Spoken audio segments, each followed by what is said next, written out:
everybody, welcome back to Taz's Wig Closet. This is Taz. Today, by popular demand, I've gotten a lot of comments, questions, and requests to review some of the Amazon products that I use on a regular basis and that I've linked below my videos.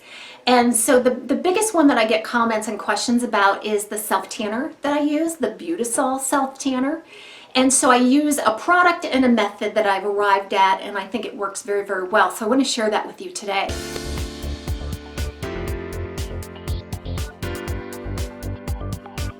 Everybody remembers back when the tanning beds hit the scene, right? Back in the mid-80s, I was all about that. I was the tanning bed's biggest fan. I actually worked at a tanning bed place. It was in the back of a beauty salon. They had a couple of Wolf tanning beds, I remember. And so my job would be to show people back, you know, make sure they were cleaned and things like that. But I got free tans, which was awesome. So I'd tan for free where I worked, plus I would head across the street to the other tanning bed place where my friend worked. So I would double dip sometimes, and that really wasn't the best idea because back then those tanning beds probably weren't as safe as they are now. I think they've used a different combination of light. But I was just avid about tanning until I became pregnant with my first son. I was 25 years old, and by then I had been tanning, gosh, maybe 5 or 6 years religiously. So when I became pregnant, I realized that I really needed to stop. Even though some of the doctors and things were saying it was okay to do, I decided not to take any risks, so I stopped tanning altogether. And then after my son was born, I did return to tan a little bit here and there, but I started to cover up my face and I started to go less, less times in the tanning beds. But then, you know, when you have a child, seems like you think more about your own mortality and getting older and things like that. So I cut back and I eventually scaled back so much that I just stopped doing it altogether. But I still love tanning and wasn't a fan of being outdoors. I know how damaging the sun can also be. So I decided to go on a quest for the perfect self-tanner, and I explored so many, from your cheap drugstore brands to some of the more expensive department store brands. Now, gosh, do you remember some of those early self-tanners that looked like you jumped into a pot of carrot soup? I mean, you were orange. It was a horrible, horrible look. So I really struggled with finding the right one, and I ended up using a combination of just a light self-tanner with then using like a topical bronzer on top, and I did a lot of different things. Now, what self-tanning is, it has an active ingredient in it called DHA, and DHA is like a sugar compound, a natural sugar compound. And when that's applied to the skin, it interacts with that upper dermis layer of your skin, the dead cell layer. So that interaction between the DHA and your dead skin cell layer is what creates that color.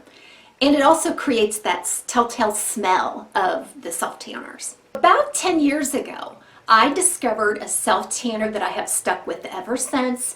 The name of it is Beautisol, and I have it linked below. I first became acquainted with this self-tanner on QVC. They did a really nice presentation of it where, you know, it has odor masking technology. It gave you a nice bronze look without being yellow or orange. So all of those things really appealed to me. So here's my old bottle, just about empty, and then here's the new one that I just purchased off of my Amazon link there. Now, when you purchase it on the Amazon link, it does come with a free tanning mitt. I use these occasionally, but I have something better that I'll share with you that I enjoy using. So let's talk about this Beautisol tanner. It's Summer Glow Dark Tan Body Self-Tanning Lotion. Now, I use this on my face as well. I don't use a special tanner for my face. A lot of you that are a little more sensitive will probably want to use a face formula, which Beautisol does make. I love this because it just gives me a really good sun-kissed glow. It's not orange, it's not yellow toned. It's almost like a rosy tan. And I love that. And I am not a dark complected person anyhow. But this will not make you too dark. This dark tanning will kind of self-adjust, if you will. especially if you use the methods that I use to apply it. So let's talk about this. So it has some odor eliminating technology. And for the most part, I think that's true. I think that it smells okay when it's going on. And as it's developing your tan, it doesn't have that intense smell to it. And I can't even describe it. It's kind of like a metallic smell or something. This odor masking technology does work. You smell something, but it's not unpleasant. And then it talks about color correcting pigments. I think that's absolutely true. And that's why I describe this tan as being more of an even creamy tan, because it doesn't make brown spots look browner. It kind of evens out your look. It is absolutely streak free unless you get a big old glob that you fail to, spread around and things like that. I think it does an amazing job being streak free, and I think again that's partially to do with the method that I use for applying it, which we'll go over. I don't feel like it stains the elbows and the knees and any kind of rough patches. The color just doesn't seem to cling and concentrate there. This formula is also paraben free if you're interested, but please do read the ingredients on the product listing just in case you may have some ethical concerns about the product or maybe some allergic concerns about the product. So I'll go ahead and squirt just a little bit out. It has this beautiful pump. I just sit this right down into a tray that I have some toiletries on, and I can just reach over. A little bit goes a long way, which is another reason why I love this. I think this gives you more bang for your buck than any other self-tanner out there, honestly, because you're not going to need a lot of product. But when it comes out and has a really nice guide color. It's kind of a greenish brown color, and that's kind of what it looks like there. So there's a nice guide color to it, and that quickly disappears into just a really beautiful tan. So your guide color helps you smooth it around to make sure that it's evenly placed, and then it eventually develops into the tan. Now this dries very quickly. This one dries in probably 10 minutes or less, to where you can apply your clothing. Now, like any self-tanner, with a guide color especially, you do run the risk of it rubbing off on any type of light colored undergarments or clothing. So I would let it thoroughly dry before you decide to put on your clothing. So this self-tanner that I'm using really lasts. I would say the darkest part of your tan is going to last 2 to 3 days. You can actually reapply it after the first application if you like. I usually just use one because I want more of a subtle tanning look, and I adjust my makeup accordingly.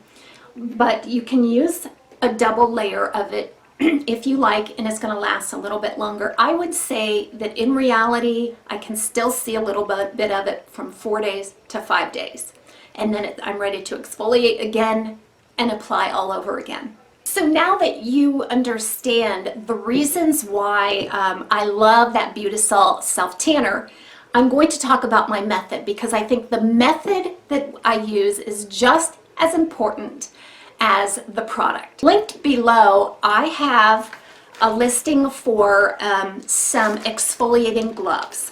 I love these, won't live without these. They're very inexpensive, and I think this one has like 5 pairs of exfoliating gloves. So what they are, they look like regular mittened gloves, full fingers and a thumb. It has a little hanging piece here, and I like to hang this in my shower. It feels like a light loofah. Okay, it's a straw-like feeling. It kind of feels like your grandmother's old scratchy washcloths, the kind that you could really scrub and get all the skin cells and dirt off. That's kind of what these feel like. So it's not overly rough, but at the same time you can definitely sense the texture. So here I have it on, and this is super easy. I don't have to hold on to anything. I simply use my hand. And I use this one application. I use it one time before I thoroughly wash it, so I'm not reusing it unless I'm washing it in between. These are absolutely reusable. I bought 1 pack of these. I'm still not even to the bottom of that pack. That's how long they last. But what I'll do is I'll start with my face. So I'll use little swirling motions, gentle swirling motions all over my face. And then I do my neck, the back of my neck, my chest, and then I kind of work my way down. And I do all surfaces from head to toe. It doesn't take very long, and it's actually kind of soothing. But it does work. It works to remove some of the rough, dry skin cells from your body, and it uncovers a nice layer of fresh skin for the self-tanner to be more even when you apply it. So I definitely recommend this or some other method of exfoliating your skin before you apply your self-tanner. It's going to last longer, and it's going to be a more even, creamy experience for you. I cannot live without the tanning mitt called Famous Dave's. Famous Dave's microfiber tanning mitt. Even has a little tag there. This seems like it'd be really expensive, right? It's not. It's only $7 for this mitt. It's totally reusable. This is my second mitt I've had in years. I love it. So it has a little thumb cut out there. It's made of a very fine micro suede material. It's wonderful to the touch. On the inside then, you've got this kind of a plastic coating. And that'll protect any bleed through on the mitt itself. But I'm telling you, this mitt will do 2 things. It will provide a very smooth, even application experience for your self-tanning lotions. It will also make the product go farther. So all I have to do is dab on just a little bit, similar to what I used on this one, this mitt that came with the product. And for my face, I just dot, I make 3 dots. So I take that, I apply a little bit to the mitt, 1, 2, 3, and I start at the top and just gently work it in one side. Then I go to the other side, dot, dot, dot, start at the top and work my way down. This is the most awesome thing I have found that has really enhanced my self-tanning experience. No matter what lotion I use, I will not do without Famous Dave's tanning mitt. This is machine washable, but don't dry it. I've put these in the dryer before, and I've had to kind of pry open because that plastic kind of melts inside. So just wash it and hand dry it. When it comes out of the washing machine, it should be fairly wrung dry, and all you have to do is just, I put it over the top of the bottle and let it dry. But this is reusable over and over and over again. Because that self-tanner interacts with that outermost layer of your skin, the dead skin cell layer, it tends to have a drying effect. I think if you've used self-tanners, you kind of notice that when the tanning takes place, that it kind of dries the outer layer of the skin. Now, I'm a Retin-A user. I've used Retin-A for about 1.5 years now, I want to say. And I'm just now to the point where I'm up to like 4 days a week at a 0.5 strength of Retin-A.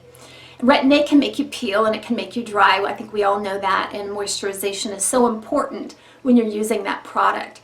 Well, if you are a Retin-A user, I think that the self-tanner actually exacerbates that a little bit as well, because you're exfoliating, there's probably more dead skin cells there to create that drying effect. So what I do is, once I've applied the self-tanner, it's completely dry, I'll return in an hour or so and just slather on moisturizer. All right, so we talked about the products that I use to self-tan. We talked about the method that I use to apply the self-tanner, and then just caring for that tan.